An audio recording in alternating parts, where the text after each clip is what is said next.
It's always a pleasure making a return to take you on a trip around the world of esports, gaming, and the games. And you know what it is? It is the Afrogamer show right here on Afro Sports TV. My name is Shayo, and as always, it promises to be an exciting journey, delving into the different segments we have and all the excitement we've got to bring for you this beautiful weekend. Thank you for joining us as always. You know, we're inching closer to 20 episodes, and that is indeed a milestone, confirming how far we've gone, and there's still a lot more ahead to bring to you. Welcome to the show, and we'll take a short break. When I get back, you know, as always, I've got the man about the African towns in the building. If I will join me, I will delve into all the news making rounds in the world of esports. Stick around, people. It's the Afrogamer show right here on Afro Sports TV.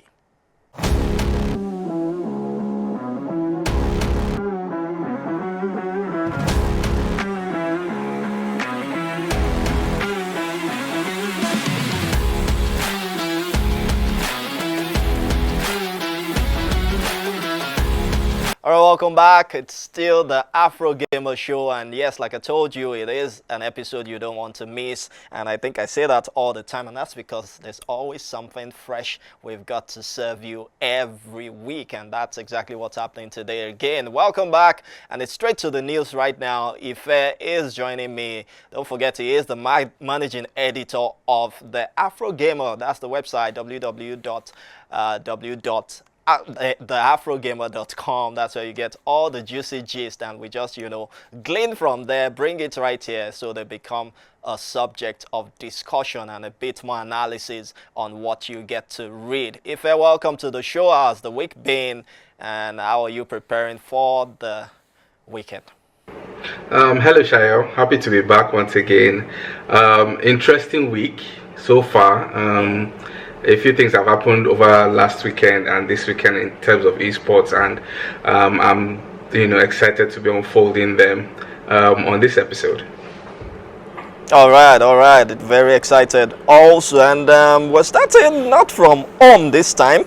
Interestingly, we're starting all the way down south, and this one has to do with one of the leading football clubs on the continent, and that's in South Africa. Talking about Mamelodi Sundowns. They're set to host an Esports Championships, and Ife, give us all the gist as regarding this one. Yes, so Mamelodi Sundowns, one of the pride of South African Football League, will be partnering with the Rage Expo to host an Esports Championship. For context, the Rage Expo is an exhibition, a festival for creatives, business, gaming, esports, that happens every year. So you have components of other events around it, so it's like a festival, and then you have sub events on that. So Mamelodi Sundown has decided to do an esports championship. They didn't say much, but I'm suspecting they are using that to scout for their esports player for EAFC for the coming year. Yes, so I'm suspecting that. I noticed that a few gamers from Goliath Gaming have already registered. So if they win, I don't know how that would work. But they've opened it. Exactly, they've opened it up to all EAFC players across the country. So we're looking forward to see who wins. Okay, looking forward to that indeed, and we'll wait and see. We'll serve all the gist and, of course, all the updates from that particular one. But more than anything, kudos to Mamelodi Sundowns. Very, very forward thinking from them, partnering with the Rage Expo. Let's leave South Africa, but we're staying down south, and you know they're like my family down south. In case you guys don't know, I love the guys down south because the first activation we did on the continent was over there in Malawi. So I love to talk about them, and this time we're talking Nambia, and if I can be giggling or agree with me or not, I don't care, because it was there with me in Malawi. Okay, let's talk about Namibia and the Namibia Esports Federation, led by our good friend Flip De Bruin. They said, is that the federation or the association? So this is the association, right? There's no federation in Namibia. There's no federation, yes. NESA. So it's NESA, Namibia Esports Association is set to host the MTC NamLan. And it's also within the same period like the one happening in South Africa, November 28th to the 1st of December. If this looks like a lot let's talk about it from the titles to what we look forward to seeing at this particular one. Yes, Shayo. So this is also a yearly event. They've been doing it year in, year out. It is their signature event for the Namibia Esports Association. It will be taking place between November 28th and December 1st. Okay. So that will be more of the whole of next weekend. And the game titles, they'll be doing League of Legends, Mobile Legend Bang Bang, Call of Duty Mobile, CSGO 2, Apex Legend, Assetto Corsa, Clash Royale, EAFC, Tekken 8, Beat Saber, and MK1. So they are doing to cut across everybody. Like you did say too much, I agree with you, but if you have all those communities and it's a yearly event, then why not incorporate everyone to come into it? Two titles stood out for me here, which is Assetto Corsa and Tekken 8. So those two titles are specific qualifiers. So for Assetto Corsa is serving as the qualifiers for the Global Esports Games that has been postponed to next year. And then you have the Tekken 8, which is strictly female, and it's in collaboration with Sages Esports for their own sub-event that's also going to be taking place in South Africa for the Rage Expo. Another thing, Shayo, is I'm noticing that the association is picking certain titles that they know will be popular next year in terms of tournaments, be it League of Legends, Mobile Legend Bang Bang. So they are so they're actually strategic, which I must commend them for. That is quite impressive. And then part of that event would also serve as an annual general meeting for the association, which they will also be running an election for leadership positions. Once again, they are an association and they are running those elections for the president, the vice president, the secretary, the treasurer, the head of discipline, who will be handling each game titles, and event organizer. I know a few weeks ago we spoke about positions and this on Game Over. I think this is more streamlined. This is not entirely out of place in terms of because if I were to look at nomenclature, the head of discipline would have been maybe the lead on the ethics commission, and he's still maybe just a board member, an event organizer. Who knows? But then it's more streamlined than the initial one which we talked about. So kudos to them. Let's see how the election goes. Philip would be running Flip will be running again.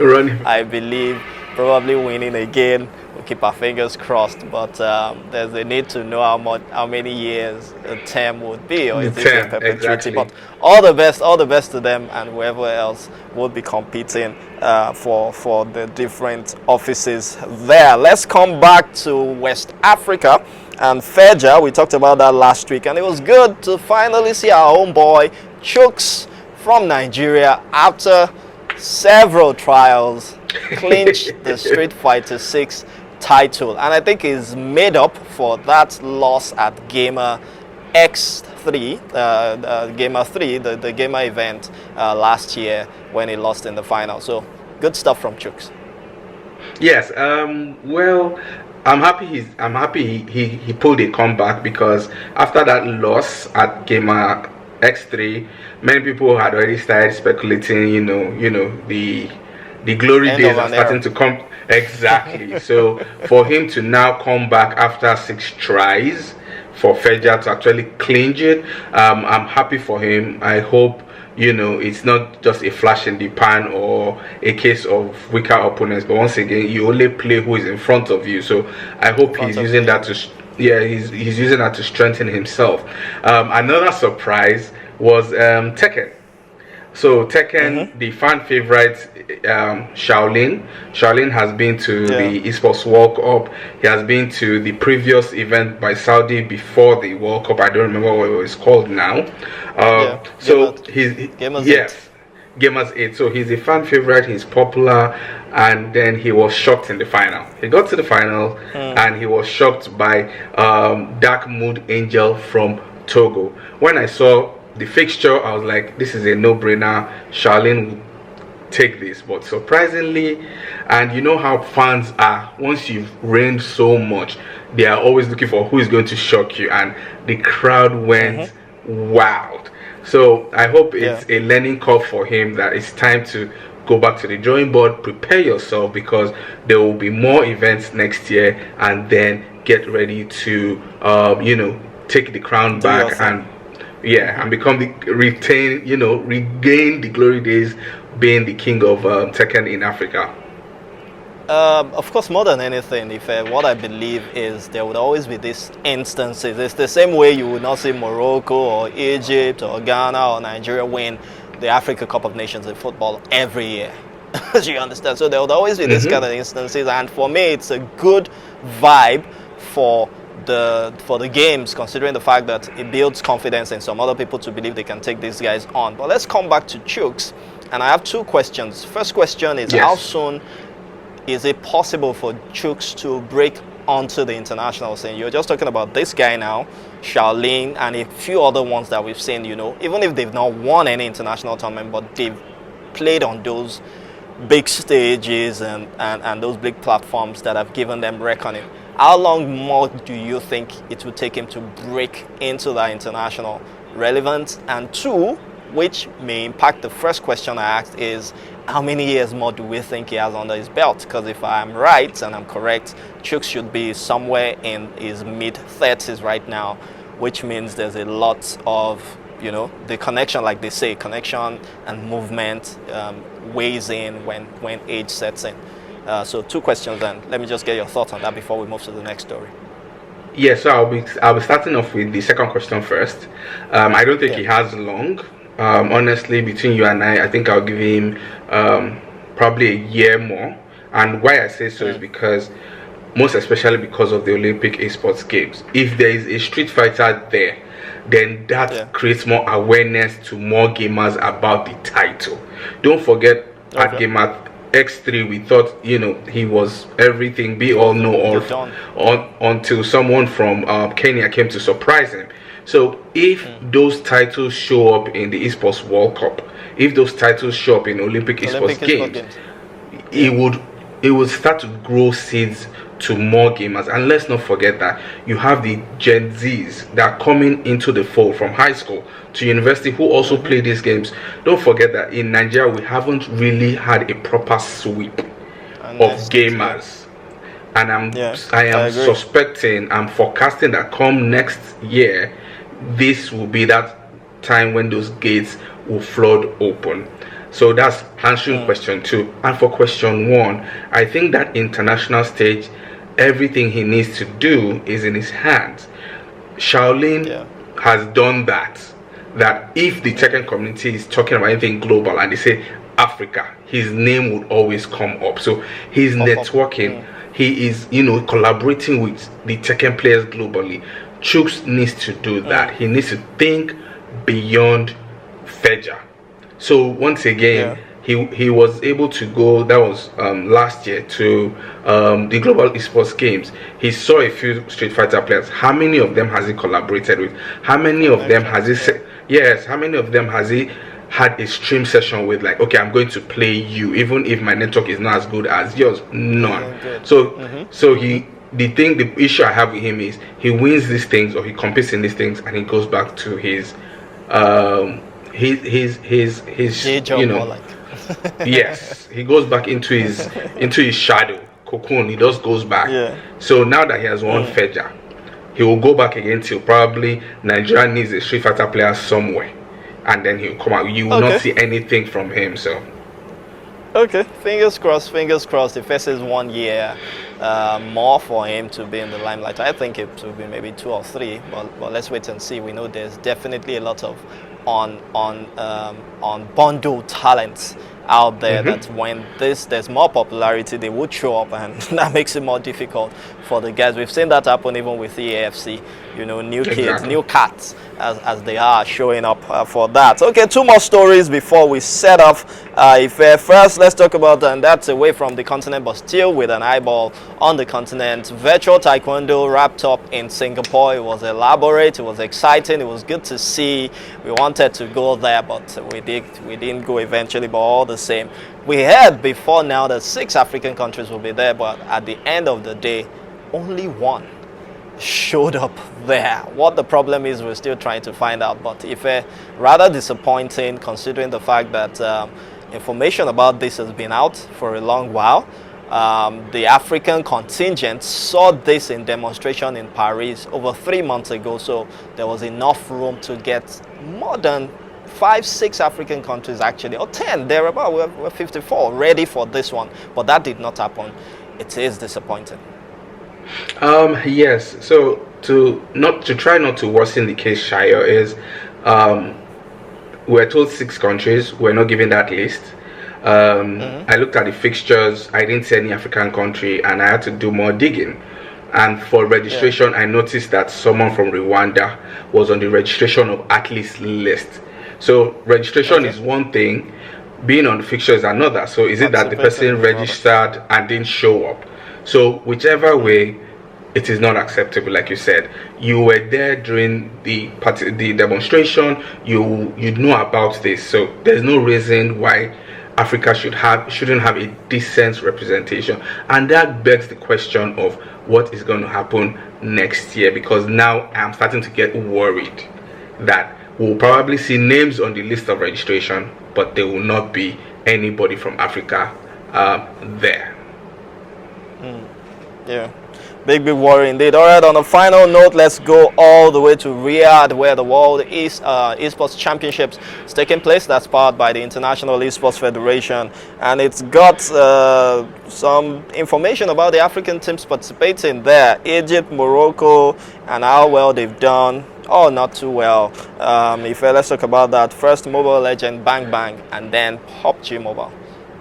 Yes, to say the least, I think the performance generally has not been encouraging, even for the North Africans who we thought, they are the front runners. The best performance was the Mobile Legends Bang Bang women, Egypt, where they qualified from their group, but they went to the playoffs immediately and they got eliminated. Every other title, South Africa, Egypt, Morocco, did not qualify from their group. And then the PUBG ones, Egypt tried, out of 16 teams came 8th, and then Morocco, yes, and almighty Morocco was 15th, so they were second to the last. So once again, not encouraging. And this is a discussion we've had previously. What is the issue with Africa? We're never battle ready. Even now, with the likes of Morocco, that we think they have a stable structure and they have everything going well for themselves, they were not able to give a good account at the World Esports Championship. So once again, I'm still interested to learn more and know what is the problem because now once I saw that, I started thinking, this is looking like a repetition from traditional sports. We'll just be going to events to mark registers, and then we cannot even have an outstanding performance. So it's a worry. Yeah, but let's see. Okay, that would be all on the news for this episode of the Afrogamer Show. We'll take a quick break with our retro, and on retro today we're showing you the Mario Kart 64, a 1996 game on Nintendo 64. Let's take a look at that retro. When we get back, there's more on the show, the Afrogamer Show, right here on Afro Sports TV. Stick around, guys.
All right, people, welcome back. It's been an exciting time on the show. In case you missed it, the news was loaded.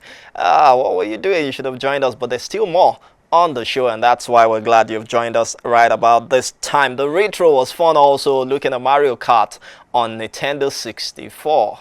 Time really has gone into video games development and all that, and it definitely, there's still more ahead of us in the years to come. Let's leave that now and talk Game On, and it's something we shared on the news already. On Game On today, we're looking at the virtual Taekwondo championships that took place in Singapore. It was 2 days of exhilarating fun and excitement, and of course deep competition with a lot of skill going into it. Let's catch some highlights from that when we get back.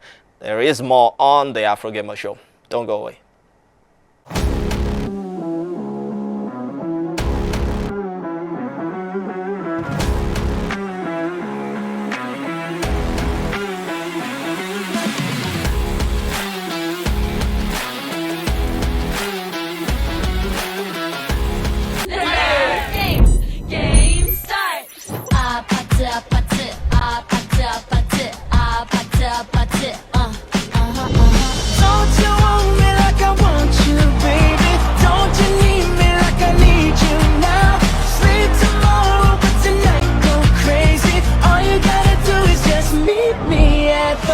첫 대회에서 좋은 성적 낼 수 있어서 기분이 정말 좋습니다. I'm super happy and grateful for winning this gold medal. I feel very honored to be a world champion and bring honor and glory to our Singapore.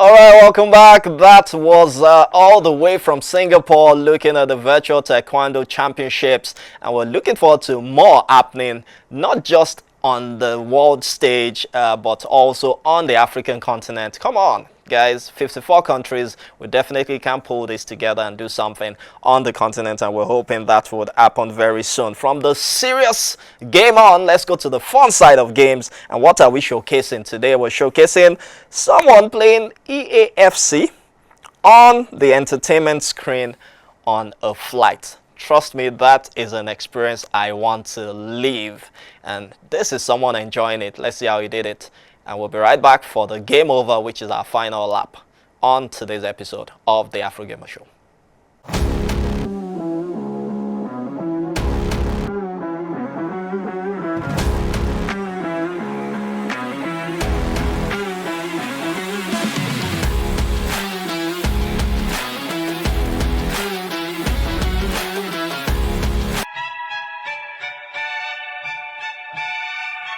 The future's here, man.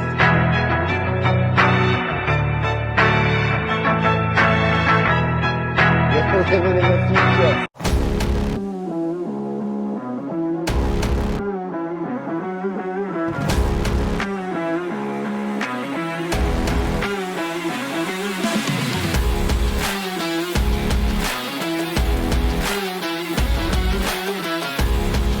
Welcome back, guys, and it's the final lap of the show, the Afrogamer show right here on Afrosports TV, and we're glad you joined us all the way. And wherever you bumped in on us, this happens on this station every time about this time, and definitely you can get to enjoy it every weekend. This is your weekend starter, like I love to say.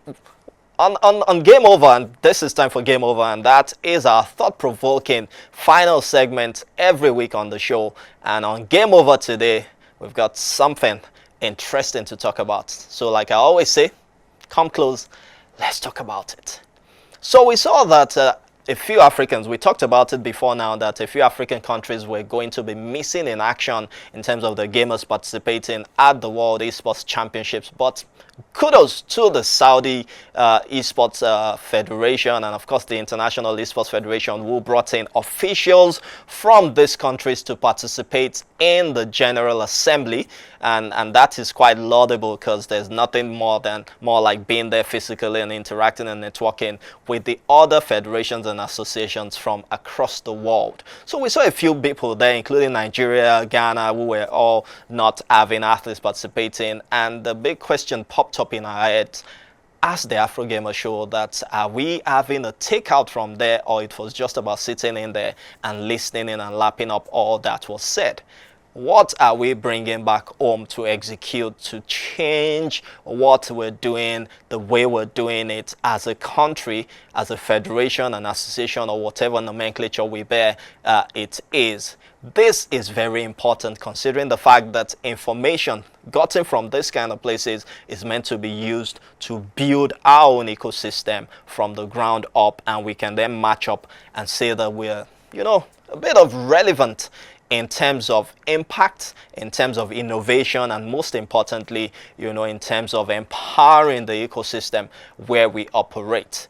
That is our game over for today. There's nothing long to talk about. We only want to know, what was the takeaway from the guys who were out there at this General Assembly and out there in Riyadh to bring back home, to effect changes, to effect impact and innovative growth on the esports and gaming space in Nigeria and the other African countries. That's the show for today, the Afrogamer Show. It's been our pleasure bringing this to you as always. And yes, I promise you, next week will be better than this one, so you don't want to miss it. My name is Shayo. I'll catch you next week. Bye for now.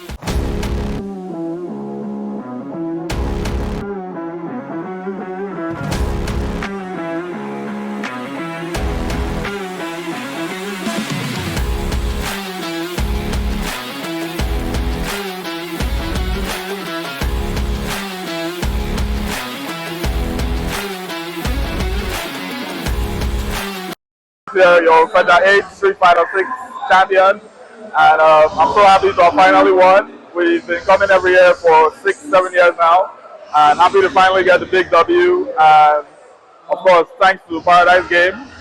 Without them, none of this would be possible, and we really appreciate what they do for not just the West African gaming community, but the African community as a whole. So appreciation to Paradise Game and Mr. Siddiq, who always takes care of us when we're here. So really appreciate you guys. Thank you.